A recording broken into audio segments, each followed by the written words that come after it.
નમસ્કાર દોસ્તો, સ્વાગત છે આપ સર્વનું તમારી પોતાની YouTube channel ocean coaching classes પર।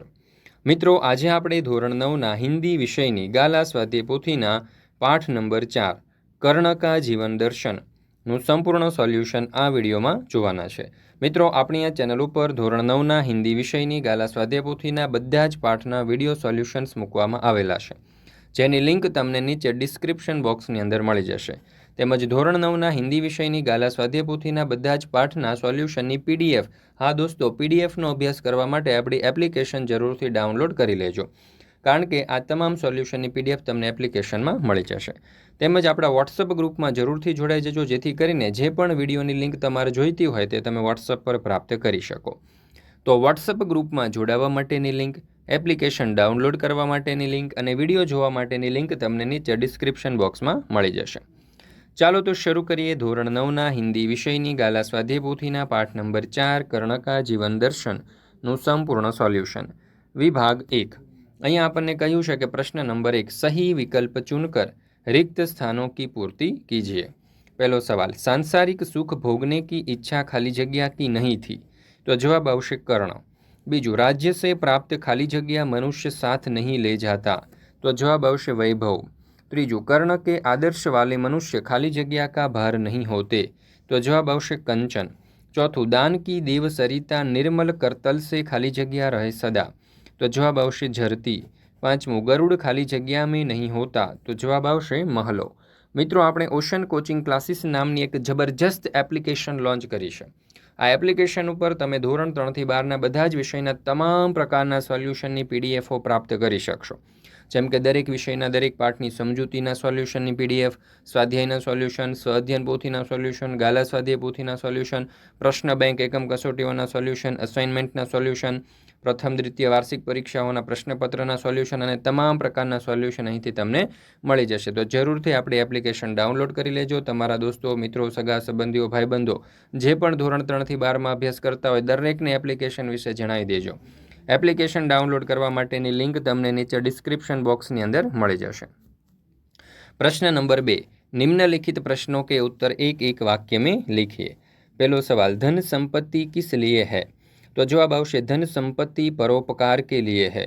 बीजो सवाल, सुख समृद्धि के अधीन मानव का क्या होता है, जवाब उसका तेज प्रभाव दिन प्रतिदिन क्षीण होता जाता है और उसकी दुर्दशा होती है। त्यार पछी त्रीजो सवाल, फणी बंध से कौन छुड़ाते हैं, उत्तर फणी बंध से गरुड़ जैसे साहसी और वीर पुरुष ही छुड़ाते हैं। चौथो सवाल, कर्ण की एकमात्र इच्छा क्या है, उत्तर कर्ण की एकमात्र इच्छा है कि उसके हाथों से सदादान की निर्मल सरिता बहती रहे और निर्धनों के दुख हरती रहे। पांचवां सवाल, किस तरह के लोग कंचन का भार नहीं ढोते, उत्तर कर्ण जैसे दानी पुरुष कंचन का भार नहीं ढोते। छठो सवाल, कर्ण स्वयं को किसके समान बताता है, उत्तर कर्ण स्वयं को पक्षीराज गरुड़ के समान बताता है। सातवां सवाल, कर्ण को कौन सा अहिपाश काटना है, उत्तर कर्ण को दुर्योधन पर आई विपत्ति रूपी अहिपाश काटना है।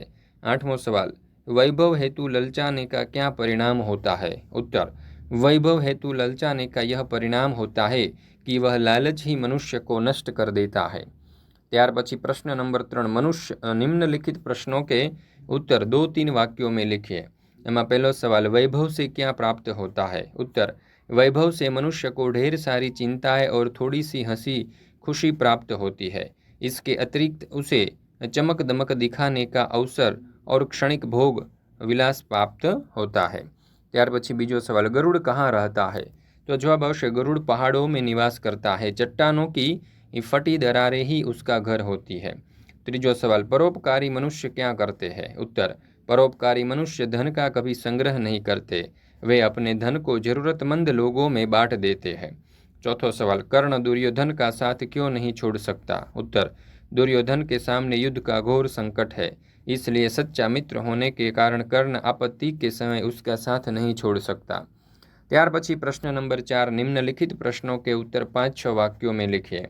पहलो सवाल, कर्ण को राज्य की इच्छा क्यों नहीं है, उत्तर कर्ण त्यागी और दानी पुरुष है, वैभव विलास में उसकी रुचि नहीं है, राज्य मिलने पर सिर पर अनेक चिंताएं सवार हो जाती है।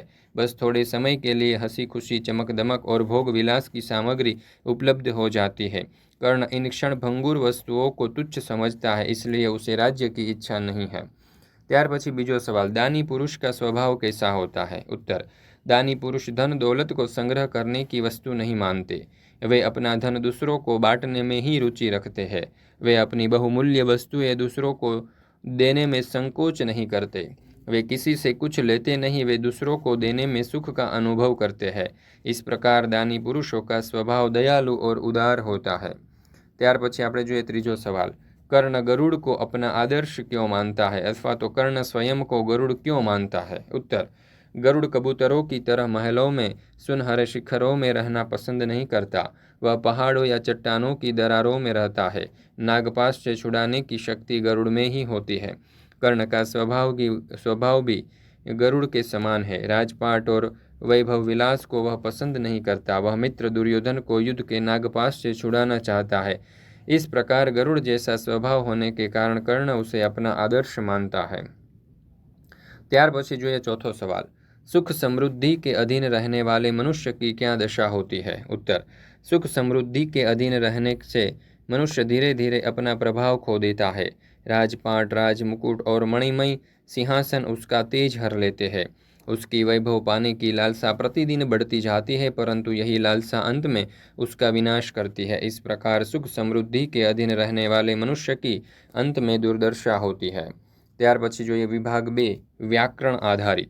એમાં પ્રશ્ન નંબર 1, નિમ્નલિખિત શબ્દો કે વિરુદ્ધાર્થી શબ્દો લખીએ। નિર્મલનું વિરુદ્ધાર્થી થશે મલિન, નિર્ધનનું વિરુદ્ધાર્થી થશે ધનવાન, પ્રભુતનું વિરુદ્ધાર્થી થશે કમ, શિખરનું વિરુદ્ધાર્થી થશે તલહરી, કોમલનું વિરુદ્ધાર્થી કઠોર, અમૃતનું વિરુદ્ધાર્થી વિષ, તુચ્છનું વિરુદ્ધાર્થી મહાન, અલ્પનું વિરુદ્ધાર્થી અધિક, બિખેરનાનું વિરુદ્ધાર્થી બટોરના, પુરસ્કારનું વિરુદ્ધાર્થી થશે સજા।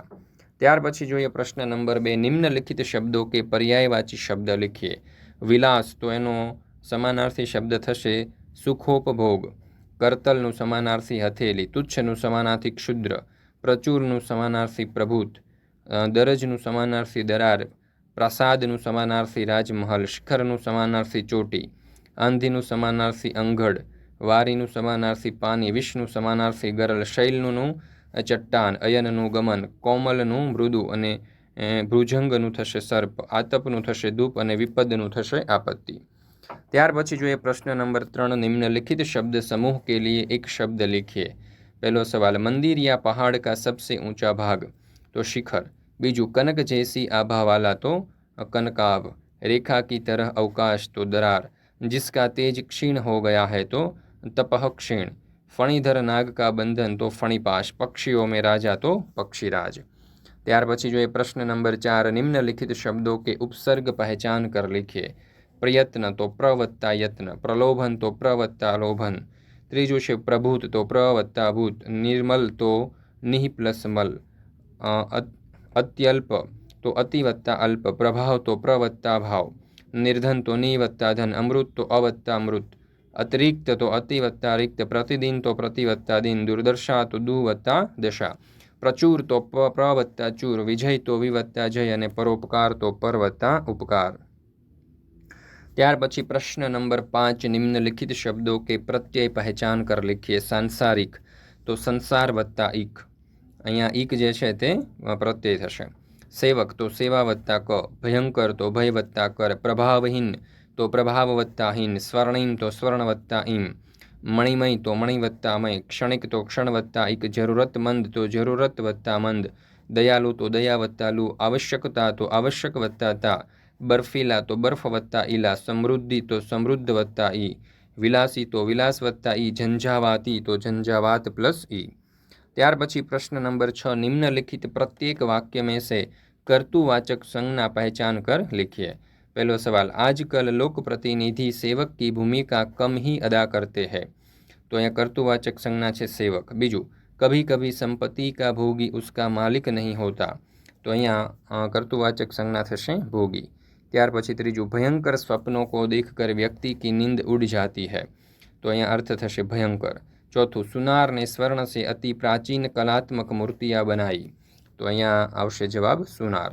ત્યાર પછી પ્રશ્न नंबर 7, निम्नलिखित प्रत्येक वाक्य में से विशेषण पहचान कर लिखिए। पहलू, विलासी राजा प्रजा के प्रति ध्यान नहीं देता था। तो यहाँ विशेषण जे छे निम्नलिखित प्रत्येक विशेषण, तो विशेषण जे छे विलासी थशे। बीजू, हमारे राज्य में स्वर्णिम गुजरात योजना के अंतर्गत कई कार्यक्रम होते हैं। तो अहींया विशेषण थशे स्वर्णिम। त्यार पछी त्रीजू, झंझावाती हवा में गरीबों के झोपड़े नष्ट हो गए। तो विशेषण है झंझावाती। चौथुं, समृद्ध देश की यह निशानी होती है कि उसमें सभी लोग सुखी होते हैं। तो अहींया जवाब आवशे समृद्ध। पांचमो, धन वैभव को ही अग्रिमता देने वाले लोग तुच्छ है। तो अहींया जवाब आवशे तुच्छ। मित्रों, आपणे ओशन कोचिंग क्लासीस नामनी एक जबरजस्त एप्लिकेशन लॉन्च करी छे। आ एप्लिकेशन पर तमे ધોરણ 3 થી 12 બધા જ વિષયના તમામ પ્રકારના સોલ્યુશનની પીડીએફઓ મેળવી શકશો। જેમ કે દરેક પાઠની સમજૂતીની સોલ્યુશનની પીડીએફ, સ્વાધ્યાયના સોલ્યુશન, સ્વાધ્યાયન પોથીના સોલ્યુશન, ગાલા સ્વાધ્યાય પોથીના સોલ્યુશન, પ્રશ્ન બેંક એકમ કસોટીઓના સોલ્યુશન, અસાઇનમેન્ટના સોલ્યુશન, પ્રથમ દ્વિતીય વાર્ષિક પરીક્ષાઓના પ્રશ્નપત્રના સોલ્યુશન અને બીજા તમામ પ્રકારના સોલ્યુશનની પીડીએફઓ દોસ્તો તમે અહીંથી મેળવી શકશો। તો જરૂરથી આ એપ્લિકેશન ડાઉનલોડ કરી લેજો। તમારા દોસ્તો, મિત્રો, સગા સંબંધીઓ, ભાઈબંધો જેઓ પણ ધોરણ 3 થી 12 અભ્યાસ કરતા હોય તે દરેકને આ સોલ્યુશન છે તે પહોંચાડી દેજો એપ્લિકેશન મારફતે। એપ્લિકેશન ડાઉનલોડ કરવાની લિંક નીચે ડિસ્ક્રિપ્શનમાં મળી જશે, અથવા તો ઓશન કોચિંગ ક્લાસીસ જે છે તમે પ્લે સ્ટોરમાં જઈને લખશો તો પણ તમે સરળતાથી પ્રાપ્ત કરી શકશો। આ વિડીયો તમને પસંદ આવ્યો હોય તો લાઇક કરવાનું, તમારા મિત્રો સાથે શેર કરવાનું અને આપણી આ ચેનલને સબસ્ક્રાઈબ કરવાનું ભૂલશો નહીં।